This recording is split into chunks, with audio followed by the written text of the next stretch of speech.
Bunyi suara di belakang. Tidak sayugianya dia menuju ke syurga sedangkan aku berada di neraka. Malaikat paling. Malaikat kata, demo siapa?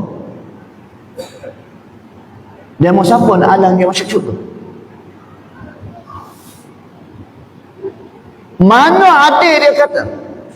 Di waktu di dunia dulu aku isterinya. Dia tak pernah marah aku tak sembahyang. Dia tak pernah ajar aku sembahyang. Dia tak pernah usik pun berkaitan dengan ibadat aku. Dan dia tidak pernah pun melarang aku buka aurat dan bagian. Tuk dia masuk syurga, aku masuk neraka. Malaikat cek. Jauh sungguh. Ambil pahala kita, bagi kepada isteri. Timbal-timbal banyak lagi pahala kita, boleh masuk syurga. Bunyi pula suara di belakang, siapa kamu? Aku anak sulung dia. Ambil pula bagi pahala ke anak sulung.